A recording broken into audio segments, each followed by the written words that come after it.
Evening. Welcome to the November 28th Village Board meeting. This meeting is now called to order. We'll begin with the pledge.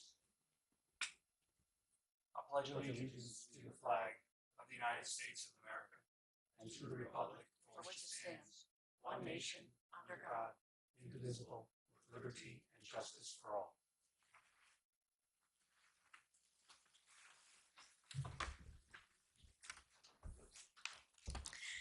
Okay, we'll start with attendance.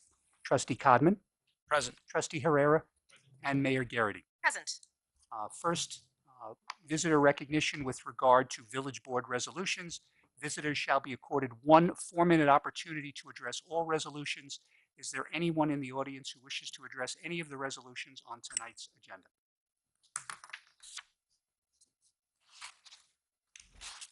Somebody doing a 4-minute timer? Got one right here. Hold on. Thanks. Okay. Well, you're an attorney, so I wouldn't necessarily count them. You started. Okay. Good evening, Mayor, Board of Trustees. Good evening. For the record again, Brad Schwartz, the attorney for Plateau Associates. All right, we're going to give you the time for that. Don't worry, All right. Mr. Schwartz. Hold on. I'm pausing. Didn't miss much. You want to give him this one? You missed attendance, and we've welcomed someone to comment, visitor, on the board resolution. All righty. He can hear it in He- the back. right, That's all right, that right. matters. We can hear you too. So. So thank you for putting this resolution on tonight's agenda to schedule a public hearing for December 12th. You now have before you the positive referral letter from the planning board that strongly endorses the project and recommends the issuance of the special permit. As I think you know, this letter follows what has been years of study, careful study by the planning board of every aspect and potential impact of this project. And the same goes for the secret finding statement that you now have. Again, it was the culmination of a very long secret full environmental impact statement review. So now that you have these two items, those were the main outstanding items at the last meeting. So I would respectfully ask the Mayor and Board of Trustees that you schedule the public hearing for December 12th. So I really have nothing further to say, if you could believe that. I think you heard enough from me. I should not have been so unkind. Thank At you. the last meeting, but I do understand that I'm not allowed to, I guess, speak based on your procedures when the resolution actually gets called. So if that's the case, if there are any questions, I'd appreciate the opportunity now if you have anything that I could address at this time. Otherwise, I'll sit down and hopefully this is just a straightforward scheduling matter and we'll make a full presentation on the 12th. Thank you, Mr. Schwartz. Thank you. I did want to ask you, Stuart, before we do well, I guess, should we do a motion and then we can comment? Or when we get to the motion, then I'll Oh, yeah, ask you. okay, Because I we're wanted to not ask there you yet. about the date. We never- Okay, that's fine. Anyone else? Okay. Moving on to the resolutions. Resolution A, approval of voucher detail, November 28, 2018. Resolved that the Board of Trustees of the Village of Ossining hereby approves the voucher detail report dated November 28, 2018 in the amount of $405,910. Do I have a motion? So moved. Second. On the board. Yes. About $240,000 are in capital. We bought a dump truck, which is actually from 2017, which finally got bought Just got this year. delivery. We finally just got delivery of the truck, and the other $119,000 is for engineering services for the Indian Brook water plant. But otherwise, nothing abnormal. Yeah, not much else besides those, actually. That's it. Just regular expenses. Thank you. All those in favor? Aye. Opposed? Resolution B, appointing hearing officer. Resolved that the Board of Trustees of the Village of Ossining hereby authorizes the village manager to hire John T. Pierpont, 4 Penfield Place, Pelham Manor, New York, 10803, to act as hearing officer in a disciplinary matter involving the Village of Ossining and Village of Ossining employee number 4037. Do I have a motion? So moved. Second. Comments on the board? Mr. Clerk? All those in favor? Aye. Opposed? Resolution C, resolution approving the employment agreement with Chief of Police Kevin Sylvester. Resolved that the Board of Trustees of the Village of Ossining approves the employment agreement with Chief of Police Kevin Sylvester for the period of January 1, 2019 through December 31, 2023. or 2023, excuse me. And it is further resolved that upon review by the Corporation Council, the mayor is authorized to sign the employment agreement on behalf of the Village of Ossining. Do I have a motion? So moved. Second. Comments on the board? Sure. Oh, please. I think this is great for Ossining. It's great for Ossining's police department. Kevin has shown tremendous leadership, and I'm very excited to see him continue his efforts for the next, I guess, 4 years, right? Or 5 years, right? 5. It's a 5-year agreement. Yep. All right. All those in favor? Aye. Opposed? Resolution D, authorizing village to accept payment in satisfaction of foreclosed tax liens, 11 Lafayette Avenue. Whereas in accordance with Village of Ossining Charter, Article 4, the village treasurer is charged with the duty of collecting real property taxes from persons named in the tax roll, and in accordance with New York State Real Property Tax Law, Section 1110, the village treasurer has the authority, on or before the expiration of the applicable redemption period, to accept payment of real property taxes from such persons, along with all charges authorized by law for real property subject to delinquent tax liens. And whereas the applicable redemption period expired as of June 11, 2018 for the 2016 real property taxes, which had become delinquent tax liens in May 2017, and with such expiration of the redemption period, the treasurer has no authority without action by the Board of Trustees to accept further payments. And whereas notwithstanding the expiration of such redemption period, the representatives of the property owner for certain real property located in the village at 11 Lafayette Avenue has provided sufficient proof of, one, an ability to pay in full all taxes and assessments against the subject property to bring the account up to date, and 2, the ability to make a full and complete settlement in satisfaction of the foreclosed delinquent tax lien. Now, therefore, be it resolved that the Village of Ossining Board of Trustees hereby authorizes and directs the treasurer to accept payment in an amount sufficient to pay in full the total amount, including any interest, penalties, and other charges authorized by law, of the real property taxes and any tax liens both pending and foreclosed for the property located at 11 Lafayette Avenue, Section Block and Lot 97.11-3-34 in the Village of Ossining, and authorizes any and all necessary filings or notifications to evidence a release of said liens against the real property. Do I have a motion? So moved. Comments? All the, Do you have a dollar amount? I don't have it here. Tom is not here. You don't Thomas know. here. I hear you. Do you know offhand what? That's what I think. It's between about $11,000 and $12,000. And I did speak with the counsel for the owner, and they are looking to get this resolution tonight so that they can get this payment made ASAP. All those in favor? Aye. Aye. Did you have another comment? David? Resolution E, call for public hearing, application for a planned waterfront special permit by Plateau Associates pursuant to Village Code Sections 270-23I and 270-54. Resolved that the Board of Trustees of the Village of Ossining hereby calls for a public hearing to take place at 7:30 p.m. on December 12, 2018 at the Municipal Building, 16 Croton Avenue, first floor boardroom, or as soon thereafter as the matter may be heard, to consider the application by Plateau Associates, LLC, for a planned waterfront special permit pursuant to Village Code Sections 270-23I and 270-54. Do I have a motion? So moved. I just wanted to ask, I know that there had been an email that went out that included the date of December 12th, and you've included the appropriate location because we'll be here because it's a work session. Why not wait until the 19th and do it at a legislative session as we typically would for a public hearing? The one thought here is that the last planning board meeting of the year is actually December 18th because of the way the holiday falls, and this way we would have the public hearing here before the planning board has its final meeting in December. Any other comments or thoughts on that? I think it's time to, get it out there and people can talk about it. I have many opinions on this thing, but we need to get into a public hearing scenario where we can talk about it. So The planning board understands we may not close the public hearing on the 12th. Planning board is certainly aware of that. Okay. And the applicant understands that. You know, Mr. Yes. Schwartz. Okay. Okay. All those in favor? Aye. Opposed? Do we have a motion to adjourn from the legislative into work session? So moved. Second. All in favor?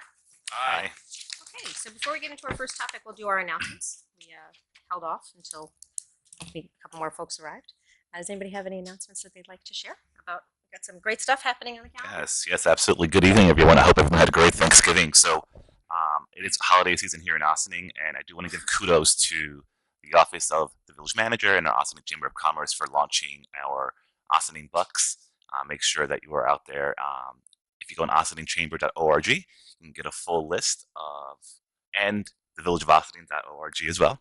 You can get a full list of all Ossining businesses that are participating. I have some if you want some, and my colleagues as well. This Saturday is the annual Camp Woods Holiday Craft Fair. It's in the Camp Woods Auditorium. It's a historic site right on Camp Woods grounds. It's going to be held this Saturday, December 1st, 10 a.m. to 5 p.m. And due to high demand, Sunday, December 2nd from 11 to 4 p.m. It's one of those holiday bazaars that really has a lot of unique gifts. And this year they have music and they're sold out. So it's great to have that in our village. And I invite you to join our Parks and Rec department in the village and all our partners at the tree lighting as we light up downtown for the holiday season. That's going to be held this Friday, November 30th at 6 o'clock. And what's special about this year is that we get to welcome the Ossining High School Give Me the Mic class. Myself and Trustee Bazemore were actually in the inaugural class. I used to sing songs there as we went through high school. So it's great to see the program thriving. The tree will be lit at 6:30 p.m., followed by Santa's arrival on the ladder truck, compliments of OFD, and then the party will go on with the Mike Risco Band and DJ Johnny G. Thank you. So are we gonna hear you guys a couple No. years later? You got a duet planned for us? No, no. Double dare.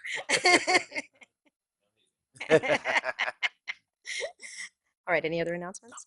Okay. Sure. Oh, please, please, go right ahead. So this Saturday is Jazz at the Lodge. It'll feature Jerry Malkin's Jazz Collective. We've got Jerry on tenor sax and Scott Wenholt on horns, pianist Enrique Hanin and percussionist Tito Marrero, Mike McGurk on drums or on bass, and Ron Vincent on drums. It should be it's a six-piece jazz band. It should be a really great show. It's $15 at the door. Live jazz in Ossining, it's 118 Croton Avenue at the Elks Lodge. Come join us and enjoy some great live music. Thanks. Go right Oh, ahead. sorry, I forgot one item. This Sunday is the beginning of the Ossining Emergency Shelter for the winter season. It's going to be going on for the next, I believe, 6-7 weeks. So if anyone is in need of shelter, all you have to do is meet up in front of Open Door Family Medical Center, right on Main Street. A staff person will meet you there and will take whatever group is there in need of shelter that night. The program is actually officially now part of the Ossining Emergency Shelter Partnership. So we're under a nonprofit, which is encompasses Monkisco, Bedford, and now Ossining. So it's going to take some time to kind of get the word out, but we've gotten a lot of phone calls, and I've seen a couple of people, out and about who need shelter. It is going to get colder as the winter starts, so it's going to be every night, 9 o'clock in front of Open Door. And I just thank the Briarcliff Ossining Ministerial Association for really pushing and leading the effort. This is now the third year. So thank you. Thank you. Continuing with the festivities in downtown, it is almost Hanukkah. So happy Hanukkah to all who observe. That begins this weekend, but we will be having the public menorah lighting at Market Square Tuesday, December 4th, which I guess is third night of Hanukkah that we're actually there. Third. And that's at 6 p.m. There'll be donuts, there'll be latkes, and please join in the fun. 6 o'clock Tuesday, December 4th. And just ran outside to get my little flyer from the bulletin board. Next week is the Ossining Documentary and Discussion Series screening for December. It's called How to Survive a Plague, and it tells the story of the activism from the gay community in rising up to the AIDS epidemic. And for those of us who were alive in the 80s and remember when we started becoming aware of AIDS and trying to figure it out, it's pretty remarkable when you think about who our country is today when it comes to civil rights for the gay community and who we were in the 80s.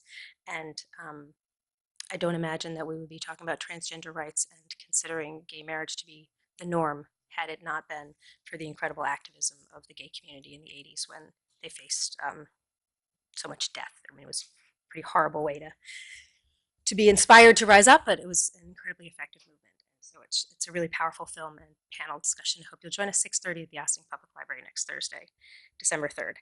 And I'm sorry, December 6th, next Thursday. Next Monday, December 3rd, please join municipal leaders and state leaders and county and law enforcement leaders at the White Plains Library from 7 to 8:30 for a community meeting in support of with some education about the Green Light New York movement, which is an effort to get Albany to pass legislation allowing driver's licenses for all drivers regardless of immigration status. That legislation has been raised before and has never fully come to fruition. The board in December of 2000, the village board in December of 2016 was one of the first municipalities to pass a resolution encouraging Albany to take this action. And now with the new state legislature makeup, it has a better shot than it ever has. And Westchester is a county where there are many, many legislators at every level of government that are supportive of it and are taking a strong stand in encouraging the governor and the legislature to pass legislation to allow driver's licenses for all. You may have seen that our police chief released a letter to the public that he sent to Governor Cuomo explaining from a law enforcement perspective what their experience is and why he believes it's a positive initiative and would be helpful for law enforcement in our community. So if you would like to join us and show support for it, that is Monday, December 3rd, 7 o'clock, the White Plains Library. Mayor, Yes. may I make just one brief announcement before we go on? Please. Thank you. As I'm sure the folks who are hearing me and are in the audience know, on September 5th, this board passed a resolution declaring a housing emergency and adopting the Emergency Tenant Protection Act. Since that time, there have been two Article 78 proceedings commenced against the village. One also names as parties the State Division of Homes and Community Renewal, as well as the Westchester County Rent Guidelines Board. I was in court today for what would be basically a discussion with regard to timing in terms of when papers would be served. And one thing that the state agreed to, and it's important to emphasize it's the state because it's their program, is that currently with the rollout of ETPA, registration documentation to be completed by landlords in buildings covered by ETPA are to be filed on or before the 4th of December. There was a discussion in court today, and it was agreed by all counsel with the approval of the state's attorney that the December 4th date would be held in abeyance and would not be enforced until the court issues a decision on a motion for a preliminary injunction. That decision is expected on or before the 21st of December. In addition, the $10 per unit fee, which is to be imposed upon the landlords who are in ETPA affected buildings, also will not be collected by the state again until the court issues its decision on the preliminary injunction motion. All other aspects of ETPA, including the requirement for a written lease, the obligation to comply with the rent guidelines set forth by the Westchester County Rent Guidelines Board, are still in effect and remain in effect. So the only two issues that have been put to the back burner for now relate to the registration statement for landlords and the $10 per unit charge. Just want to make that clear. DHCR will be sending out notification to all landlords. I understand that the various landlord organizations will also be notifying their members, but I didn't want to get that out tonight. As I said, I was in court this afternoon on that, so I just thought folks should know that. But all other aspects of ETPA, other than the two that I mentioned, remain in full force and effect. Thank you. All right, are we ready to move on to our work session? We have some exciting stuff here, and it looks like we have a presentation from Gareth. Do you want to provide us with any context on this? Sure, I'd be happy to.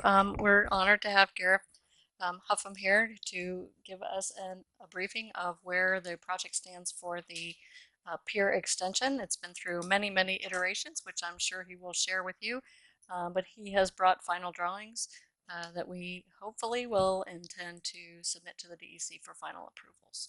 So I turn it over to Gareth. Thank you for coming. Do you need us to take a look at the screen here? Yes, that would be great. Good evening, Mayor Garrity, Town Board, Village Board, and Village Manager.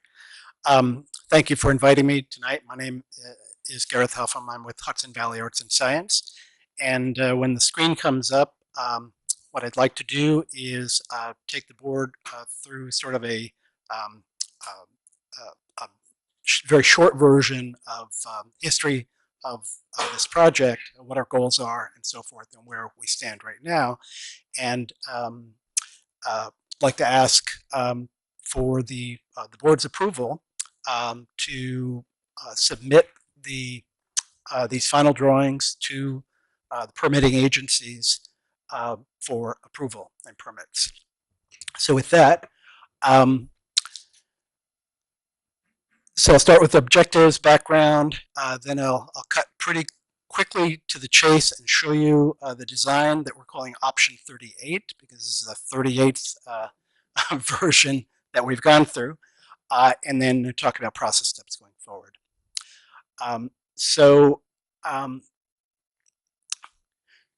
As most of you know, because we made a longer presentation last year to you, our main objectives are to build an extension to the village pier that goes out to deeper water. Currently, the depth at low tide of the village pier is about 6 feet, and we're hoping to take it out to a point where it's 11.5 feet, which will allow ships of a much wider variety to visit Ossining, including ships like the Clearwater, the Freedom Schooner Amistad, which are both educational ships that ply the waters around.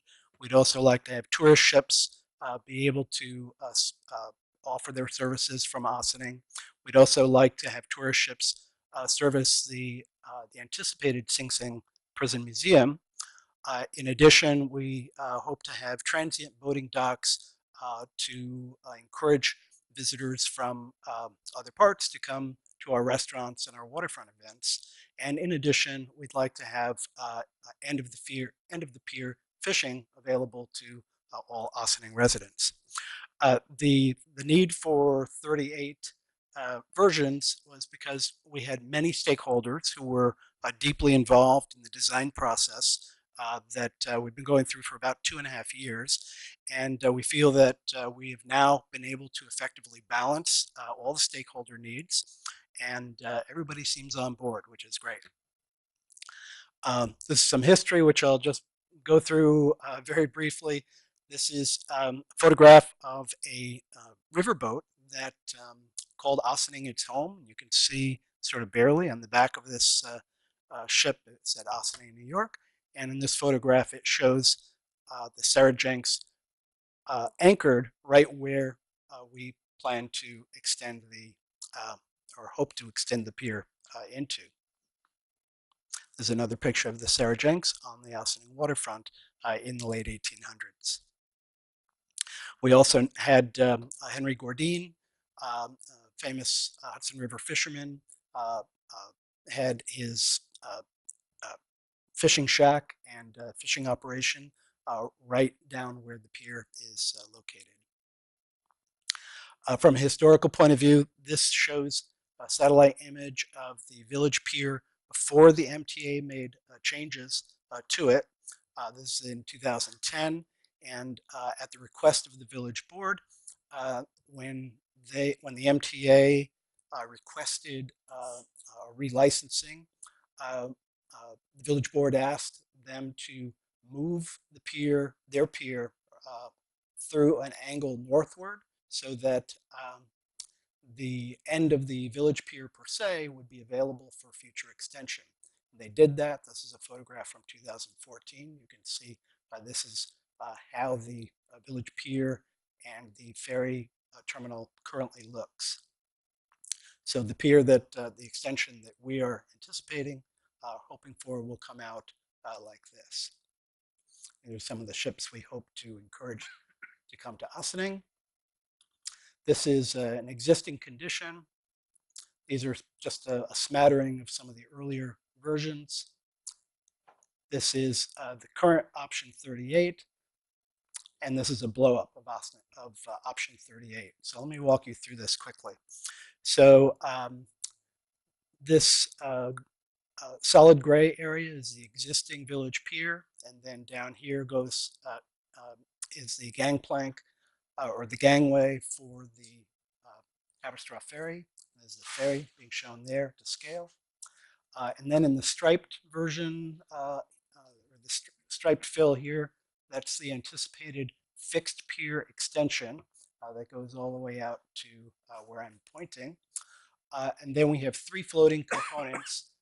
Near the end, we have a gangway that goes down to a 60-foot floating component where the larger ships can dock to. And these 2 boats shown are scaled to the Hudson River Clearwater, which are both they're shown at 105 feet long. And you can see the depth of the water here is on average about 11 feet.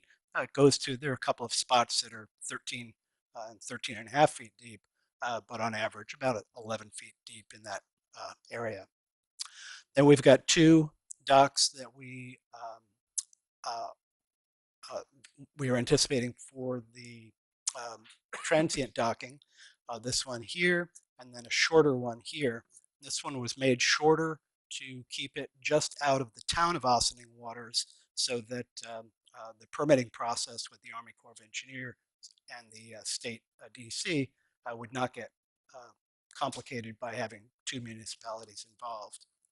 And these 2 can be shown over here in a 3-dimensional diagram, which shows that there is ample space underneath here to accommodate sunlight to get in under the piers, which was a big concern of the DEC. And so we have run this this option past the DEC, Army Corps, Department of State, and the Office of General Services for their informal review. They came back with a short list of changes that they wanted made. We made those changes, and they indicated that with those changes, this would likely succeed.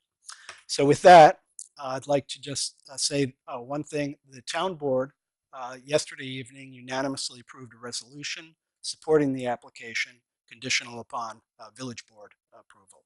And so we now seek the village board approval to go forward and submit our formal applications to the agencies. And I'm happy to take any questions.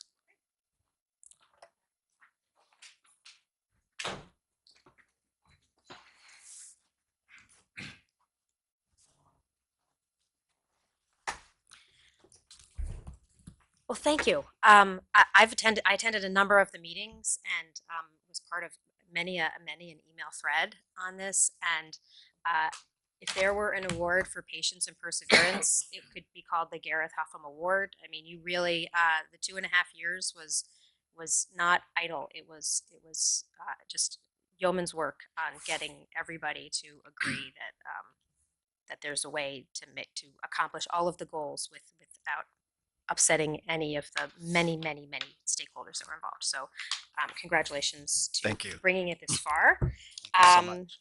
Does anybody on the village board want to comment or ask questions? Sure. Thank you.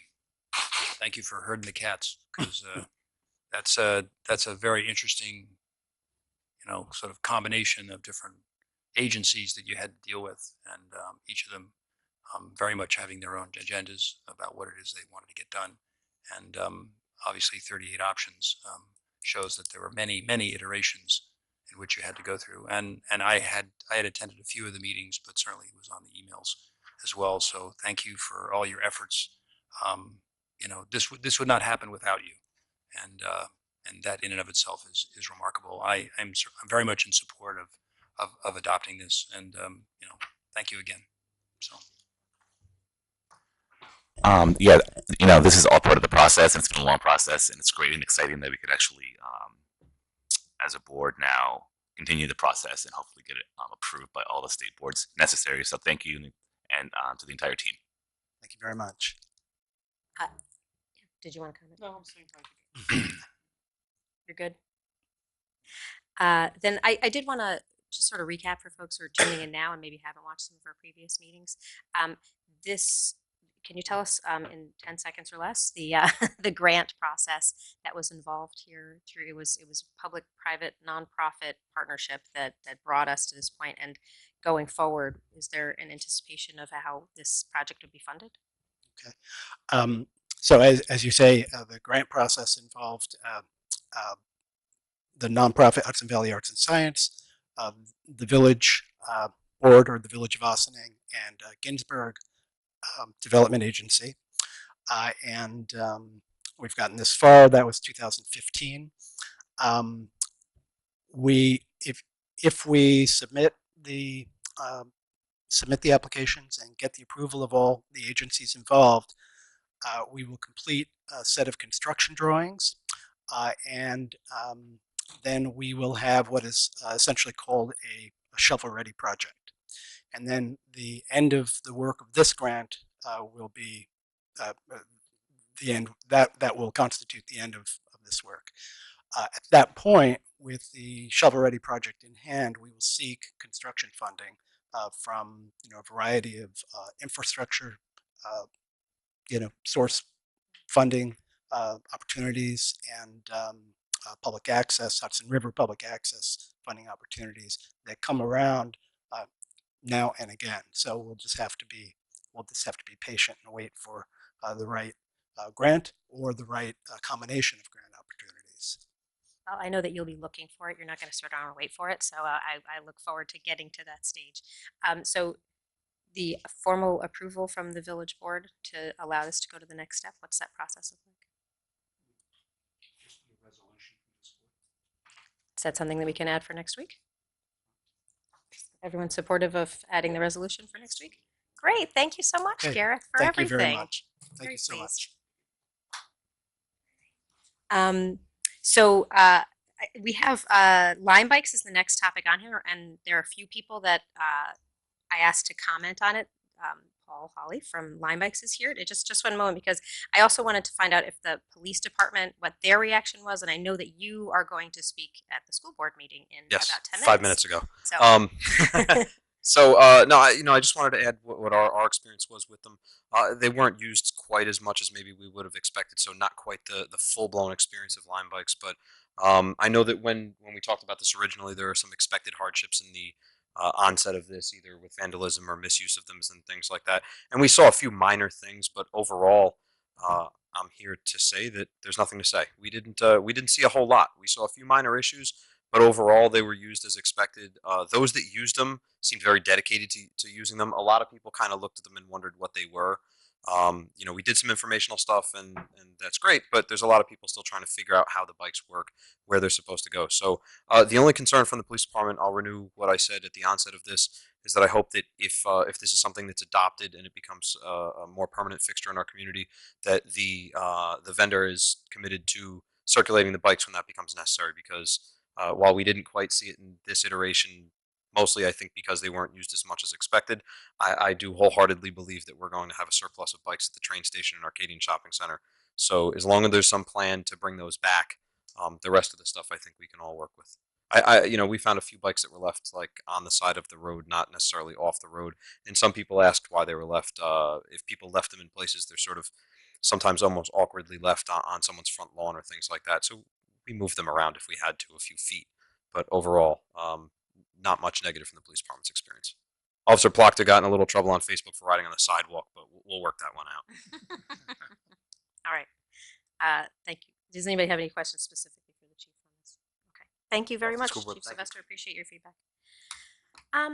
Also, this was a town village initiative that came about as part of celebrating Car Free Day, and so I invited Supervisor Levenberg to join us. Did you have any comments you wanted to share at this point? Or you just want to be present for the exchange with Mr. Holly?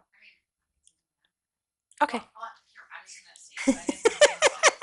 Hi, thank you so much. Can't give up an opportunity to speak. That's a first. Welcome. Thank you very much, Mayor and Village Board. I appreciate the opportunity to take a listen to hear a little bit more. We'd received an email collectively about how well the pop up went and what the experience was like here in Austin. I'm looking forward to hearing more. We were hoping to have a meeting with Lime Bikes to talk about it a little bit more with Village in Town, and I guess we're hoping to get the village's blessing before we move forward with having such meeting. But I did hope that Paul was going to talk a little bit about the e or pedal assist bike, because I think that that might help one of the problems that Chief Sylvester pointed out, which would be how do people get back from the bottom to the top of the hill. And I know that we had had some preliminary conversations about that before Car Free Day, and we were a little concerned about their that they're not actually fully legal in New York State, but I do know that other municipalities have adopted the use of them, so maybe you can speak a little bit about that. And that's it. Thanks. Thank you. All right, so we've heard a lot about this gentleman who's visiting us from Line Bikes. So, Paul, why don't you please tell us any information, any concrete data you have from the pop-up here in Austin? Okay, all right. So first off, I'm Paul Holly. I'm the operations manager for New York State and New Jersey for Lime Bike, or Lime as we're going by now. Just to kind of give you the high level of what happened, we had Lime Bikes on the street here for a little over a week in mid-September. It was about 30 bikes that we had out. Generally speaking, we got around 300 rides, somewhere in that ballpark, which is pretty similar to the usage that we see for our pedal bikes in Yonkers and in White Plains, where we also have bikes in Westchester County. And in general, it went well. We got good feedback from the community. There were no real issues with complaints, as was talked about earlier. We had a couple of minor issues. One, we got a bike that was blown over by the wind. The other was parked in front of a house, little odd and end type stuff like that. But for the most part, it essentially went about like we had hoped that it would. So that's kind of where we're at on this deal right now. So to the extent that anyone has any questions or like any further comments out of me, I'd glad to take them. Love to hear from you guys. Hi, welcome. I don't have questions about the pop-up. I mean, is my mic on? I don't have questions about the pop-up, but I do drive by a whole set of them by the conference on my way from work to here. The wind actually just blew a bunch of them over. So yeah, I guess you guys come around and you make sure that things are what they're supposed to be. So tell me about your other products, because Uber has a another product which is electric, right? That they've rolled out in Colorado, California, elsewhere. So what is it that you're asking the village and the town to participate in, and does it inhibit us in any way from seeking partnerships with your competitors and going forward? First off, just to kind of answer the second question first, no, not necessarily. In some jurisdictions that we enter into, we have exclusive agreements with those cities or municipalities or whatever the case may be, but that's not something that we demand. It's an outright thing. So, for example, when we went into White Plains initially, we had 150 bikes on the ground, and OFO, which was one of our competitors, also had 150 bikes on the ground, things of that nature. So, we don't have any concerns with anything to that effect. In general, we kind of embrace that with open arms and say, look, we'll gladly put our product on display against anyone else's, and we'll try to prove our superiority out in the field, and to the extent that we get stronger demand than other competitors do and things of that nature. So we don't have any issue with exclusivity or anything to that effect. Moving forward, just in terms of a product mix and other products that we offer, right now Lime is, going back to what I said earlier, we're Lime now, not Lime Bike. We're not necessarily just a bike company. So we have pedal bikes, which is what we had here for you guys. We also have pedal assist bikes, as we were speaking of earlier. We also do scooters, and as of about 2 weeks ago, we also launched a car program in Seattle called Lime Pod. It's essentially like a little transit car. You can think of kind of like a car to go, something like that. That's still obviously very early stage. For the most part, what we're actually rolling out now is pedal bikes, pedal assist bikes, and scooters. So those three. And have you looked at a contract yet, or we're just here to hear about? You haven't looked at anything. So payments, since it's your private industry, right? Private business. Yes. So payments and who collects percentages. I mean, other businesses pay. I haven't Seen anything. haven't seen anything. Love the bikes though. I mean, I do, and I've seen them in other municipalities, and they're really well taken care of. So I really like the idea a lot. Thank you.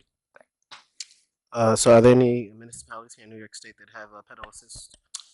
Yes, there are. So we've got about 600 pedal assist bikes on the ground in New York City, and we've also got several pedal assist bikes up in and around Ithaca, and hopefully going to be getting those across Westchester County, maybe even later in the month And would the or fee next month, change? I should say.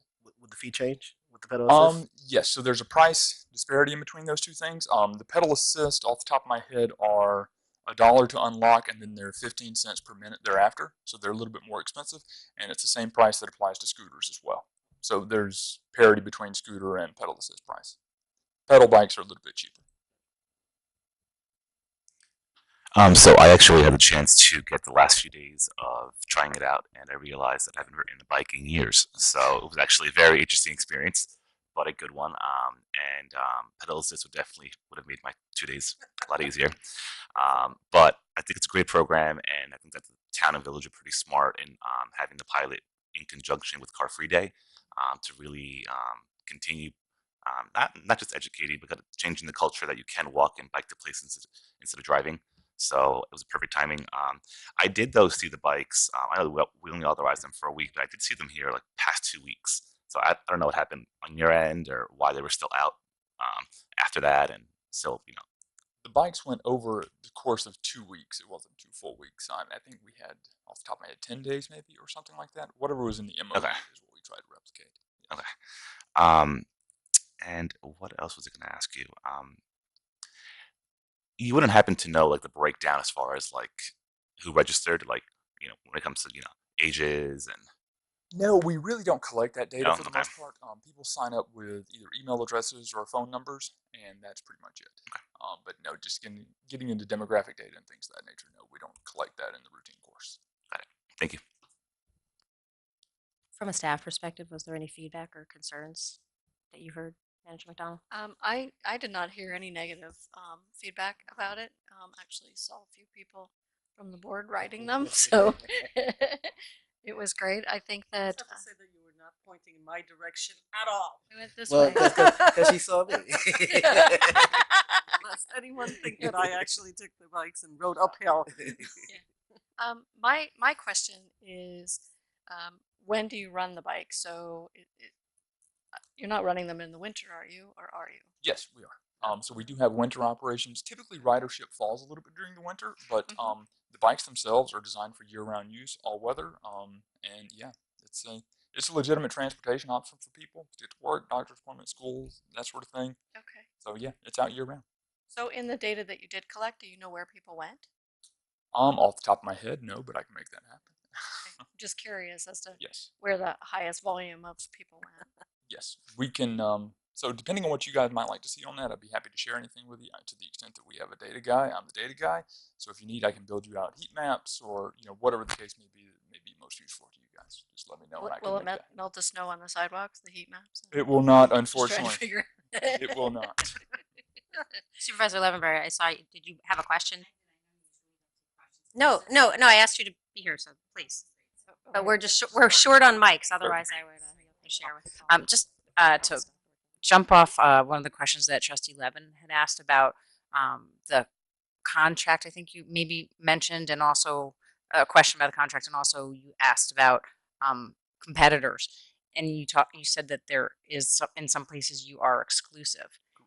In the place that you are exclusive, and I'm just guessing that would be the only place.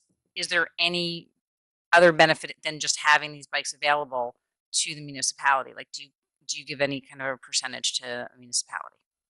No, to my knowledge, off the top of my head, I don't know of any municipality that we actually have like a fee split or anything to that effect. It's no cost to the city, but there's no revenue or profit sharing or anything to that effect.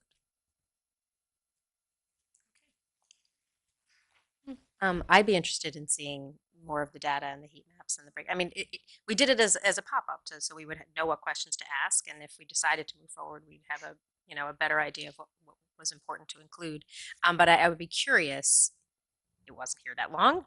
It was a lot of education of what the heck are these green bikes doing all over our community. But the people who used it had a really positive experience. So if we do want to move forward, I would be interested to see, at least in the 1 week initial pop up, what was the easy adapter, the early adapter folks, what did they use them for, and because we think that people just took them to the train, but I do know at least one person who lives in the village and works in the village and rode it regularly back and forth to work for the week that it was here and was a big enthusiast. So I'm just curious how much was commuters and how much was intra Ossining transit. So I would welcome any data you have. Okay, absolutely. Just if you guys can just circulate an email and things of that nature, specifics that you would like, I'm happy to respond. It may take me a little while to get it together, but I can absolutely make that happen. That won't be a problem. Thank you. The only thing that I would caution on that is just to say that to the extent that there's a distinction between a pedal assist or a scooter or something like that and a pedal bike, those are different products and they're used in different ways, so you can't necessarily infer data from one is going to apply from the other, particularly as it was said earlier with hills. That's a different world, obviously, entirely with an electric vehicle. So just keep that in mind. Zero, did you have? Yeah. For internal purposes, Stuart. I know that I mentioned this last time, but if we do, once we have the data and we kind of have a discussion amongst the board as to prospective next steps, which would be great. I do want to learn, especially when it comes to just how we operate, as far as they're a private business, right? So how does that work with the village? So I just want more clarification on that I'll be happy to. when the time comes. Thank you. So I just have a general comment, just to everyone and town supervisor and Mayor Garrity. I think this was a very positive experience because I actually used it myself. It was nice to definitely have another form of transportation. I think with respects to pedal assist, that will definitely be something that's going to be useful here in the village, particularly for those of us who do go to the train station and want to come back up. I'm grateful, and I hope that we can actually find ways to have multiple ways to move people around the village. Because as we talk about parking and how do we move people around and making sure that we have multiple ways for people to access our communities, I think those bikes, and particularly pedal assist bikes, will be very helpful. So that's all I wanted to. Stuart, doing this as a pop-up, there was minimal processing and paperwork that we have to go through. But if we were going to implement this long term, or open the door to be able to implement it with Lime or any bike sharing program like that, are there ordinances that we would have to adopt, or is it just Not directly that I can think of. The way that it operated here, I would double check, but I don't think there's anything that specifically that would have to be dealt with. Okay. But I'll look into that. We didn't come across any issues with regard to the village code as related to the pop-up in terms of for that 2-week period. But I'll certainly look at that in terms of a longer term strategy. And Paul, I know New York City is kind of its own animal, but Ithaca is a smaller community. Did they have any legislative actions that they needed to be able to take? You just mentioned them as an example that has a lot on the ground. It has the pedal assist in particular. I know the pedal assist is sort of that gray, that's questionable piece of it. No, I think they just went ahead and just went with it, and that was it. I don't think there was anything that they did otherwise. No. Okay. And I think they just kind of looked at it from that perspective. It's gray area. There's no prohibition against it, so we did it. They don't have Stuart Kahn as their attorney. I'm a former lawyer myself, I understand. Oh, a former lawyer, okay. Well, no, I'm actually current, but, another story all the way. Okay. And then the mix of pedal assist, you said, I think 600 pedal assist in Yes, in New York City, correct. in New York City. Well, New York City is like I understand. foreign land. I mean, it has its own VT. Yeah, it's all that good very stuff. different. Plus, they have other bike. Anyway, I don't want to get it. But Ithaca is a lot of hills, and there's a lot of winter, and they've got a lot of pedal assist bikes. And how do you figure out what the mix is? Typically, what we try to do with that is just match it to demand. What we typically see is when we actually launch pedal assist bikes, for the most part, people use pedal bikes far less than they otherwise would. It's kind of one of those you kind of get spoiled on it. Nothing wrong with your iPhone 4 to get the iPhone 8 or whatever, right? That idea. So typically, we try to transition towards electric vehicles. That's what we try to go to. They have stronger ridership. People use them more frequently, things of that nature. So that's kind of where we try to get to at the end of the day if we can. Okay. Any final questions for Mr. Hawley? Well, thank you so much for working with us, and thank you to the town. It was a good partnership. Obviously, if we wanted to do something along these lines going forward, it would make sense for the village and the town to really collaborate on that, so that people can cross that big municipal boundary and leave their bike, and it's still in the vicinity. And this also then brings us to really having to think more actively about complete streets. We passed a policy 4 years ago, and we talk about it and we believe in it. But if we really believe in it, what are we doing every time we pave a road? Are we figuring out if there's share roads, if there's wider curb paint? Just paint can be a really powerful thing to make it safer for riders. Even in our dense village, we're not the first ones who have tried to be cognizant of alternative forms of transportation. So this should all be part of the same commitment. That's not relevant to you, Mr. Holly, necessarily, but although we would always welcome your input as a cycling enthusiast and experienced in the area. Thank you. Okay, thank you guys. Right. Next up. Oh boy. So I do have one comment on the rest of the agenda. So the last item seems to be more along the work session theme as opposed to budget discussions. And because we were recording our budget sessions individually to post them online, we were asked, Craig asked if we could take a break between the budget discussions and the work sessions so that he can break that out, so he can post that as budget discussions. I didn't know if it would be possible to move the last item up to the work session. And We're actually not going to do the last item. Oh, tonight you're anyway. not. Okay. Okay, So never that makes mind. it much easier. Then we can take a break. All right. And allow So Tom we'll and take Dale a to we'll set take a up. little break, and then we'll come back and we'll do our all That's the great. budget related items. Okay, great. Including Thanks. the fee schedule, which is